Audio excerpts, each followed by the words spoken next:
نحمده ونصلي ونسلم على رسوله الكريم اما بعد فاعوذ بالله من الشيطان الرجيم بسم الله الرحمن الرحيم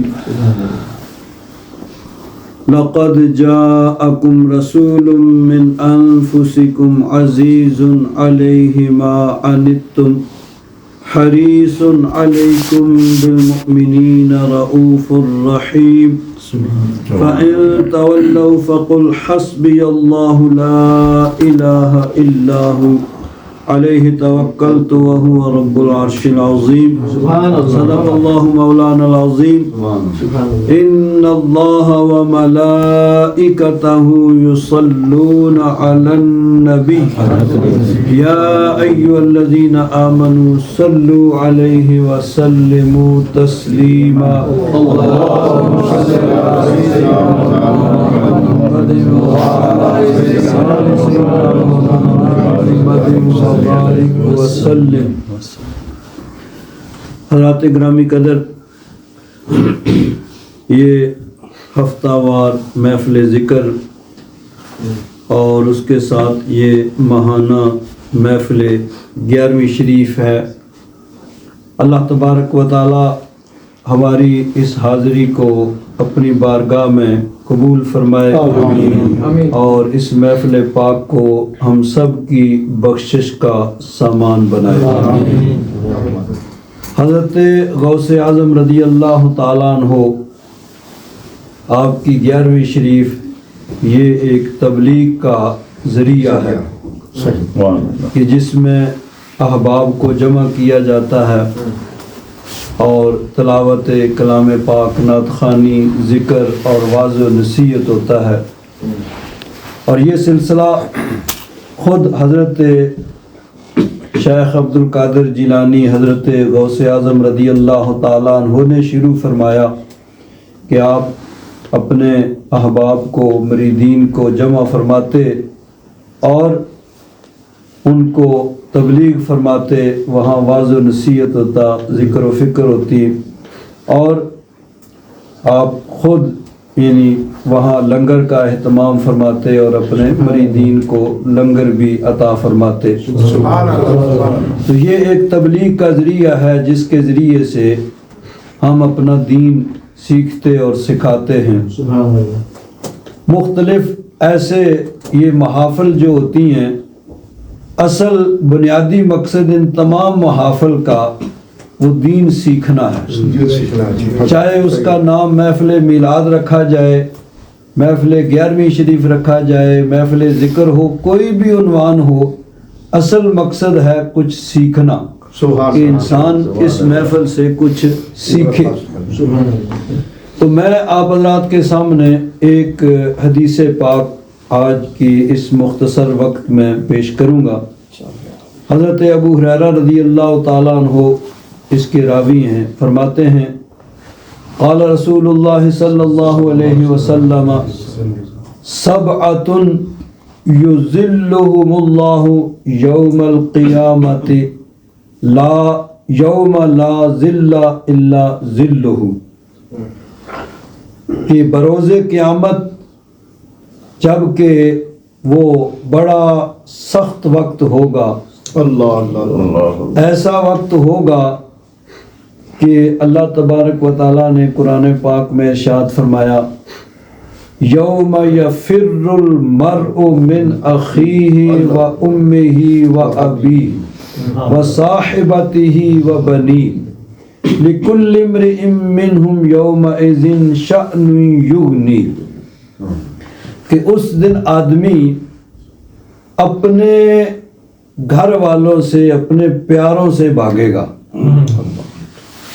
باپ بیٹے سے بھاگ رہا ہوگا، بیٹا باپ سے بھاگ رہا ہوگا، ماں اپنے بیٹے کو چھوڑ رہی ہوگی اور خاوند اپنی بیوی سے بھاگ رہا ہوگا، بیوی اپنے خاوند سے بھاگ رہی ہوگی. فرّ یا فرّ کا معنی بھاگنا، دور ہٹنا. تو اس دن یفر المرء، آدمی دور جائے گا، بھاگے گا، من یوم یفر المرء من اخیہ و امہ و ابی، جو سب سے قریبی پیارے رشتے دنیا میں ہوتے ہیں، اس دن ان سے بھی آدمی دور بھاگے گا۔ اور دوسری جگہ ارشاد فرمایا یود المجرم لو یفتدی من عذاب یومئذ ببنیہ وصاحبتہ وأخیہ وفصیلتہ التی تؤویہ ومن فی الارض جمیعا ثم ینجیہ کلا انہا لظی۔ فرمایا کہ اس دن مجرم یہ چاہے گا کہ اس کے بدلے میں اس کے بیٹے کو پکڑ لیا جائے۔ یود منا چاہنا، خواہش کرنا، تو یود المجرم، مجرم چاہے گا، مجرم خواہش کرے گا کہ یود المجرم یومئذ، اس دن مجرم یہ چاہے گا کہ اس کے بدلے میں اس کے بیٹے کو پکڑ لیا جائے۔ اب دیکھیں دنیا میں سب سے قریبی رشتہ جو ہوتا ہے باپ کے لیے بیٹا ہوتا ہے۔ باپ اپنے بیٹے کی تکلیف کو برداشت نہیں کر سکتا، وہ چاہتا ہے کہ مجھے خود تکلیف آ جائے لیکن میرے بیٹے کو تکلیف نہ، میری اولاد کو تکلیف نہ آئے۔ اولاد کے لیے انسان رات کو کام کرتا ہے، دن کو کام کرتا ہے، دھوپ میں کھڑا ہوتا ہے، سردی میں کھڑا ہوتا ہے، سب کچھ کرتا ہے، لیکن اس دن یود المجرم لو یفتدی من عذاب یومئذ ببنیہ، سب سے پہلے ہی بیٹے کا ذکر کیا کہ مجرم چاہے گا کہ اس کے بدلے میں اس کے بیٹے کو پکڑ لیا جائے۔ یود المجرم لو یفتدی من عذاب یومئذ ببنیہ وصاحبتہ، آگے بیوی آ گئی۔ دنیا میں بڑا پیار ہوتا ہے بیویوں سے، جس کے لیے ماں باپ کو چھوڑ دیا جاتا ہے، احباب کو چھوڑ دیا جاتا ہے، تو اولاد کو پکڑ لیا جائے، وصاحبتہ و ابی، باپ کو پکڑ لیا جائے۔ مجھے یود المجرم لو یفتدی من عذاب یومئذ ببنیہ وصاحبتہ واخیہ وفصیلتہ التی تؤویہ، قبیلہ انسان کا، اس کی فیملی، اس کا پریوار جس سے انسان کو بڑا پیار ہوتا ہے، اس کا دنیا میں دفاع کرتا ہے، تو وہ کہے گا میرا سارا قبیلہ میرے بدلے میں پکڑ لیا جائے۔ وفصیلتہ التی تؤویہ ومن فی الارض جمیعا، سارا دنیا کا مال و متاع لے لیا جائے، مجھے چھوڑ دیا جائے۔ ومن فی الارض جمیعا ثم ینجیہ، پھر مجھے نجات مل جائے۔ اللہ تبارک و تعالیٰ ارشاد فرماتا ہے کلا، اللہ اکبر، دت کانی تھی، ایسے نہیں ہوگا، اس دن کسی دوسرے کو اس کے بدلے میں نہیں پکڑا جائے گا۔ تو ایسے عالم میں، اور حدیث پاک میں آتا ہے کہ میدان محشر میں یہ حال ہوگا کہ پسینہ، سورج جو ہے نا وہ قریب ہوگا۔ اب یہ گرمی کا جو ہے نا، یہاں نیدرلینڈ میں رہتے ہوئے وہ گرمی کا انسان کو ایسا تصور نہیں ہوتا ہے، یہاں تو سردی کا ہے نا، سردی سے بچنے کے لیے ہوتا ہے، گرمی تو کبھی کبھی آتی ہے اور عید کا دن ہوتا ہے جب گرمی ہو، لیکن یہ آپ وہاں جائیں جہاں پہ وہ 40 45 50 ڈگری گریڈ ہوتا ہے۔ پاکستان میں چلے جائیں تو جون کے مہینے میں وہ تقریباً 45 بلکہ 50 کے قریب ڈگری ہوتا ہے، وہاں انسان کو پتہ چلتا ہے گرمی کیا ہے۔ یا سعودیہ میں آپ جاتے ہیں حج کے لیے تو وہاں پتہ چلتا ہے گرمی کس کا نام ہے۔ تو گرمی ہوگی، سورج سوا نیزے پہ ہوگا، پسینے سے انسان شرابور ہوگا، اور کسی کا پسینہ اس کے ٹخنوں تک ہوگا، کوئی گھٹنوں تک ہوگا، کوئی آدھی کمر تک ہوگا، اور کسی کا پسینہ یہاں تک ہوگا، اپنے ہی پسینے میں ڈبکیاں کھا رہے ہوں گے۔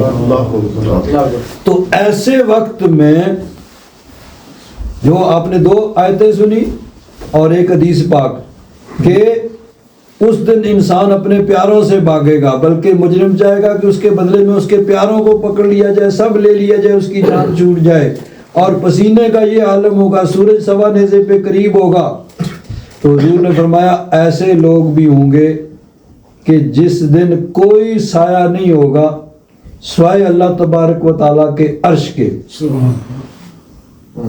خین سخادیو علین عرش فان اللہ، اللہ تبارک و تعالیٰ کے عرش کا سایہ ہوگا تو کچھ لوگوں کو اللہ تبارک و تعالیٰ اپنے عرش کے سائے کے نیچے جگہ عطا، سبعۃ یذلہم اللہ یوم القیامت یوم لا ظل الا ظلہ، صرف اس کا سایہ یعنی اس کے عرش کا سایہ ہوگا، اور کچھ لوگ 7 قسم کے لوگ ایسے ہوں گے جن کو اللہ تبارک و تعالیٰ اپنے عرش کے سائے کے نیچے جگہ عطا فرمائے۔ سب سے پہلے فرمایا امام عادل، عدل کرنے والا امام۔ یہاں امام سے مراد امام مسجد نہیں ہے، کیونکہ امام مسجد کو کوئی اختیار نہیں ہوتا ہے، امام سے مراد حاکم۔ کیوں کہ اصل امام تو جو ہے نا وہی ہوتا تھا نا، جو بادشاہ ہوتا تھا وہی امام ہوتا تھا، وہی نماز پڑھاتا تھا۔ حضرت صدیق اکبر رضی اللہ تعالیٰ، خود نبی کریم صلی اللہ علیہ وسلم ریاست مدینہ کے سربراہ تھے، خود مسجد نبی شریف میں آپ نماز پڑھاتے تھے۔ حضرت صدیق اکبر، حضرت فاروق اعظم، حضرت عثمان غنی، حضرت علی، تمام خلفاء خود امام ہوتے تھے۔ یہ تو بعد میں پھر پارٹیشن ہوئی نا کہ جی امامت جو ہے کسی اور کو رکھ لیا جائے اور بادشاہ جو ہے وہ ٹھیک ہے بادشاہ سلامت گھر میں۔ تو امام سے مراد حاکم، بادشاہ، عدل کرنے والا بادشاہ۔ اب دیکھیے کہ جب انسان کے پاس پاور آتی ہے نا، طاقت ہوتی ہے، تو اکثر اس کا مس بروک ہوتا ہے، مس یوز کیا جاتا ہے پاور کو۔ اور جب انسان کے پاس پاور آتی ہے، اقتدار ملتا ہے، تو کوئی نمرود بن جاتا ہے، کوئی فرعون بن جاتا ہے اور کہتا ہے انا ربکم الاعلی، کس رب کی بات کرتے ہو، سب سے بڑا رب تو میں ہوں۔ فرعون نے کہا تھا نا، کیا جب اس کو پاور ملی تھی، طاقت ملی تھی، تو یہ جب طاقت انسان کے پاس آتی ہے تو اس کا غلط استعمال ہوتا ہے، مس یوز کیا جاتا ہے۔ تو جو اس پاور کو غلط استعمال نہیں کرے گا، طاقت ہونے کے باوجود وہ کسی پہ ظلم نہیں کرے گا، کسی پر زیادتی نہیں کرے گا، کسی کی عزت پہ حملہ نہیں کرے گا، کسی کا مال نہیں لوٹے گا، تو فرمایا عدل کرنے والا جو حکمران ہوگا اس کو اللہ تبارک و تعالیٰ بروز قیامت اپنے عرش کے سائے کے نیچے جگاتا ہے۔ یا حکمران بطور علامت سمجھ لیں، کوئی بھی آدمی جس کے پاس پاور ہو اور اس پاور کو غلط استعمال نہ کرے، کسی کی یعنی ذات پہ حملہ نہ کرے، کسی کی عزت پہ حملہ نہ کرے، تو وہ اسی کیٹیگری میں آئے گا۔ آگے فرمایا وَشَابٌ نَشَأَ فِي عِبَادَةِ اللَّهِ تعالی، وہ نوجوان جس نے اپنی جوانی اللہ تبارک و تعالیٰ کی عبادت میں گزاری۔ جس طرح پاور ہوتی ہے نا، اسی طرح جوانی جب انسان پہ آتی ہے تو انسان سمجھتا ہے دنیا میں میں ہی میں ہوں اور کوئی نہیں ہے، وہ سب کچھ سمجھتا ہے میں ہی دنیا میں ہوں۔ تو جب جوانی گزر جاتی ہے تو پھر انسان کہتا ہے ہاں نہیں، وہ تو کچھ بھی نہیں تھا۔ تو جوانی مستانی ہوتی ہے، اس وقت انسان جو ہے وہ برائی کی طرف مائل ہوتا ہے، اور برائی کی طرف بلانے والے بہت سی چیزیں ہوتی ہیں۔ تو اس وقت بڑھاپا میں جب داڑھی سفید ہو جائے تو پھر تو انسان نے کیا کرنا ہوتا ہے، جب اور کچھ کر بھی نہیں سکتا ہے تو پھر وہ اسی طرف آئے گا نا، نماز پڑھے گا اور اللہ اللہ کرے گا۔ بات تو یہ ہے کہ جوانی میں جب کہ رکاوٹیں بہت زیادہ ہیں، ادھر کھینچنے والا دوست احباب ادھر کھینچ رہے ہیں، کوئی ادھر کھینچ رہے ہیں، کوئی ادھر کھینچ رہے ہیں، اس وقت اللہ تعالیٰ کی عبادت کرنا یہ بڑا مشکل کام ہے۔ تو جتنا مشکل کام ہوتا ہے پھر اس کا اجر اور ثواب بھی اتنا ہی زیادہ ہوتا ہے۔ تو فرمایا شاب نشأ فی عبادت اللہ، کہ وہ نوجوان جس نے اپنی جوانی اللہ تعالیٰ کی عبادت میں گزاری۔ ایک شاعر نے کہا ہے کہ در جوانی نیکی کردن شیوائے پیغمبری، جوانی میں نیک کام کرنا یہ پیغمبروں کا طریقہ ہے، انبیاء کرام رسولوں کا طریقہ ہے۔ تو جو جوانی میں نیک کام کرتا ہے، نیکی کی طرف راغب ہوتا ہے، وہ پیغمبروں کی، رسولوں اور نبیوں کی سنت پہ عمل کر رہا ہے۔ اور اگلا مصرع ہے وقت پیری گرگ ظالم می شود پہ پرہیزگار۔ گرگ کہتے ہیں بھیڑیے کو، ڈچ میں کیا کہتے ہیں بھیڑیے کو؟ وولف، انگلش میں بھی وولف ہی کہتے ہیں۔ تو بھیڑیا جو ہے نا جانوروں میں بڑا ظالم مشہور ہوتا ہے، تو جب وہ بوڑھا ہو جاتا ہے کچھ نہیں کر سکتا تو پھر وہ بھی پرہیزگار ہو جاتا ہے۔ وقت پیری یعنی بڑھاپے کے وقت گرگ ظالم می شود پرہیزگار، وہ بھی پرہیزگار ہو جاتا ہے، وہ کر کے کچھ نہیں سکتا۔ تو در جوانی نیکی کردن شیوائے پیغمبری، جوانی کے وقت نیکی کرنا یہ پیغمبروں کا طریقہ ہے۔ خوش قسمت ہیں وہ نوجوان جن کو اللہ تبارک و تعالیٰ نے نوجوانی میں نیکی کا جذبہ عطا فرمایا، نیکی کی طرف رغبت عطا فرمائی ہے اور وہ نیک کام کر رہے ہیں۔ تو فرمایا شاب نشأ فی عبادت اللہ، اور آگے فرمایا وَرَجُلٌ قَلْبُهُ مُعَلَّقٌ فِي الْمَسَاجِدِ، ایسا آدمی جس کا دل مسجد سے معلق ہے، مسجد کے ساتھ لگا ہوا ہے، یعنی نماز پڑھتا ہے پھر باہر جاتا ہے اپنا کام کاج اپنا بزنس کرتا ہے، لیکن دل مسجد کے اندر ہے، کبھی پھر ٹائم ہوگا پھر جائیں گے، پھر ٹائم ہوگا پھر جائیں گے، دل مسجد کے ساتھ لگا ہوا ہے، یا مسجد کے کام کاج میں وہ مصروف رہتا ہے، مسجد کی ضروریات کو پورا کرتا ہے، یہ ساری چیزیں اس میں آ جائیں گی۔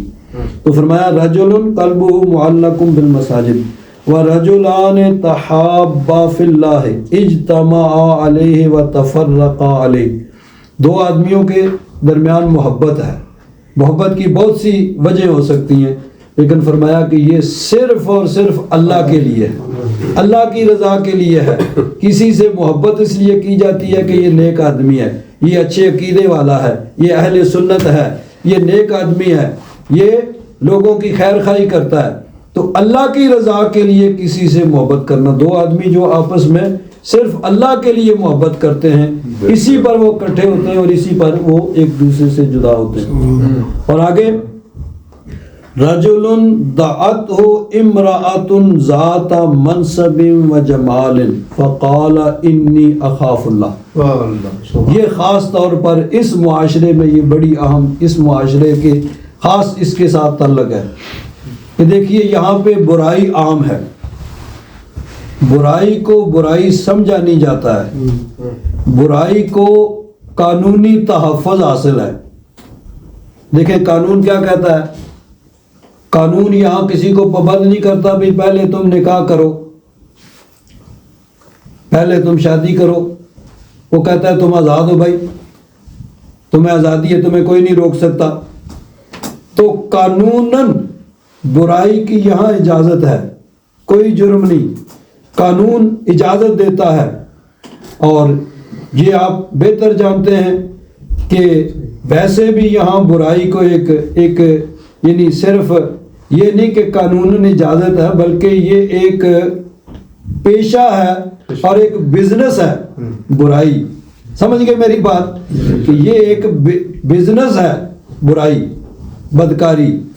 تو ایسے ماحول کے اندر فرمایا کہ ایک آدمی اس کو برائی کا موقع ملا، کوئی رکاوٹ نہیں تھی، نہ قانونی رکاوٹ ہے نہ معاشرہ اس کو برا سمجھتا ہے، لیکن صرف اور صرف اللہ کی رضا کے لیے خوف الہی کی وجہ سے وہ برائی سے بچ گیا، اور کوئی رکاوٹ نہیں، صرف خوف الہی کہ میں نے اللہ تعالیٰ کو جواب دینا ہے، اللہ تبارک و تعالیٰ کی بارگاہ میں پیش ہو کے جواب دینا ہے۔ دیکھیے سب ماشاءاللہ سمجھدار بیٹھے ہوئے ہیں، اللہ تبارک و تعالیٰ نے انسان کو پیدا کیا ہے، انسان کیا حیوان، ہر حیوان کے اندر شہوت کا مادہ انسان اللہ تعالیٰ نے رکھا ہے، صحیح، کوئی بھی جانور ہو اس میں، اور انسان کو اللہ تبارک و تعالیٰ نے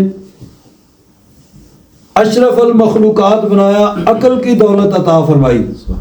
باقی جانور جو ہیں وہ کسی قاعدے قانون کے پابند نہیں ہیں، وہ صرف اپنی طبیعت کے تابع ہوتے ہیں کہ جب طبیعت چاہی تو ٹھیک ہے اپنی خواہش پوری کی، لیکن انسان وہ اپنی طبیعت کے تابع نہیں ہے، وہ اللہ تعالیٰ کے حکم کے تابع ہے۔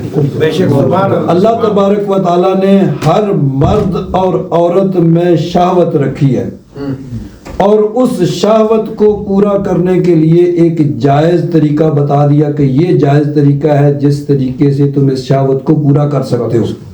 وہ کیا طریقہ ہے؟ نکاح کے ذریعے. اور فَمَنِ ابْتَغَىٰ وَرَاءَ ذَلِكَ فَأُولَٰئِكَ هُمُ الْعَادُونَ. اس جائز طریقوں کو چھوڑ کر کوئی اور طریقہ اس خواہش کو پورا کرنے کے لیے جو کرتا ہے تو وہ حد سے بڑھنے والا، اللہ تعالیٰ کی نافرمانی کرنے والا ہے.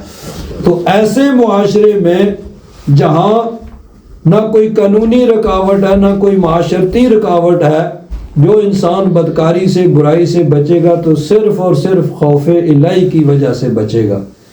تو جو خوف الہی کی وجہ سے برائی سے بچ گیا، کیونکہ بڑا مشکل کام ہے، تو اللہ تبارک و تعالیٰ جس پر اپنا فضل فرمائے اور اس کو توفیق دے، تو فرمایا کہ چونکہ مشکل کام ہے تو جب مشکل کام ہوتا ہے تو پھر اس کا اجر بھی انسان کو ایسے ہی ملے گا کہ بروز قیامت اللہ تبارک و تعالیٰ اس کو اپنے عرش کے سائے کے نیچے جگہ عطا فرمائے گا. وَرَجُلٌ تَصَدَّقَ بِصَدَقَةٍ فَأَخْفَاهَا حَتَّى لَا تَعْلَمُ شِمَالُهُ مَا تُنْفِقُ يَمِينُهُ. صدقہ آدمی کرتا ہے اور یہ انسان کی فطرت ہے، انسان چاہتا ہے کہ اس کی شہرت ہو، لوگوں کو پتہ چلے جی فلاں صاحب نے اتنے پیسے مسجد میں دیے ہیں، اتنے مدرسے میں دیے ہیں، اتنے غریبوں کو دیے ہیں، اتنے فلاں جگہ دیے ہیں. تو یہ انسان کی ایک فطری طور پر خواہش ہوتی ہے کہ اس کے چرچا ہونا چاہیے، اس کا اعلان ہونا چاہیے، لوگوں کو پتہ چلنا چاہیے. لیکن جب انسان کے اندر یہ خواہش آ جاتی ہے کہ جی لوگوں میں میری شہرت ہونی چاہیے، لوگوں کو پتہ چلنا چاہیے، تو پھر وہ اللہ کی رضا ختم ہو جاتی ہے. پھر وہ اپنے نفس کے لیے ہوتا ہے بھائی لوگوں میں لوگ میری تعریف کریں. تو اصل کیا ہوتا ہے کہ اللہ کی رضا کے لیے نیکی، کسی سے تعریف مقصود نہیں. تو فرمایا کہ کوئی آدمی صدقہ کرے، کیسے؟ تصدق بصدقۃ فاخفاها، اس کو اس نے سیکرٹ رکھا، پوشیدہ رکھا، کوئی اعلان نہیں کیا. آج کے دور میں کیا ہوتا ہے، پہلے سے ساتھ میں فوٹو بن رہے ہوتے ہیں جی پہلے اخبار میں آتے تھے، ٹی وی میں آتے تھے، اب خود ہی اس کو فیس بک پہ ڈال دو، نیٹ پہ ڈال دو، ساری دنیا دیکھے بھئی ہم نے یہ کیا ہے، ہم نے وہ کیا. تو اگر اچھی نیت ہو تو کسی حد تک وہ بھی درست ہوتا ہے بھئی کہ دوسروں کو ترغیب ہو. لیکن فرمایا کہ صدقہ کرے ایسے کہ اس کو خفیہ رکھے، حتی لا تعلم شمالہ ما تنفق یمینہ، کہ دائیں ہاتھ سے دے تو بائیں ہاتھ کو خبر نہ ہو. یعنی مطلب ہے کہ یہ ایک استعارہ ہے، اشارہ تھا. یہ فرمایا کہ کسی کو بتانا مقصود نہیں ہے، صرف اللہ کی رضا کے لیے دیا ہے. تو جب اللہ کی رضا کے لیے دیا، انسان کی اپنی طبیعت کے یہ خلاف ہے، تو جب یہ ایسا کام کرے گا تو فرمایا بروز قیامت اس کو اللہ تبارک و تعالیٰ اپنے عرش کے سائے کے نیچے جگہ عطا فرمائے گا. وَرَجُلٌ ذَكَرَ اللَّهَ خَالِيًا فَفَاضَتْ عَيْنَاهُ. ایک آدمی وہ اللہ تبارک و تعالیٰ کی عبادت کر رہا ہے، ذکر کر رہا ہے، اکیلا بیٹھا ہوا ہے. محفل میں تو انسان دوسروں کو متاثر کرنے کے لیے کرتا ہے نا، جلوے مارتا ہے اور سمجھتا ہے بھئی لوگ کہیں بھئی بڑا درد والا ہے. نہیں، رات کو اٹھے سحری کے وقت جب کوئی دیکھنے والا نہ ہو، اس وقت اللہ کا ذکر کرے اور اللہ کے خوف سے اس کی آنکھوں سے آنسو انسان اپنے گناہوں کو یاد کرے، اپنی غلطیوں کو یاد کرے اور اللہ تبارک و تعالیٰ سے معافی مانگے. اور اس وقت جو اس کی آنکھوں سے آنسو بہیں گے وہ صرف اور صرف خوف الہی سے ہوں گے، اللہ کی رضا کے لیے ہوں گے. وہاں کوئی دیکھنے والا، کوئی سننے والا نہیں ہے، اکیلا بیٹھا ہوا ہے اور اللہ کا ذکر کر رہا ہے اور اس کی آنکھوں سے آنسو بہ رہے ہیں. تو یہ خالص اللہ کی رضا کے لیے. فرمایا ایسے شخص کو بھی اللہ تبارک و تعالیٰ بروز قیامت اپنے عرش کے سائے کے نیچے جگہ. تو عربی میں کہا جاتا ہے العطایا علی قدر البلایا، کہ انسان کوئی جتنا مشکل کام کرتا ہے نا اللہ کی رضا کے لیے، اتنے ہی پھر اللہ تبارک و تعالیٰ کی طرف سے اس کا اجر و ثواب بھی زیادہ ہوتا ہے. تو یہ چونکہ کام مشکل ہے، تو جب مشکل کام ہے تو فرمایا کہ ایسے لوگوں کو اللہ تبارک و تعالیٰ بروز قیامت اپنے عرش کے سائے کے نیچے جگہ عطا فرمائے گا. اللہ تبارک و تعالیٰ کی بارگاہ میں دعا ہے اللہ تبارک و تعالیٰ ہم سب کو نیکی کی توفیق عطا فرمائے اور ان محافل کی برکات سے اللہ تبارک و تعالی ہم سب کو مالا مال فرمائے. آخر دعوانا الحمدللہ رب العالمین.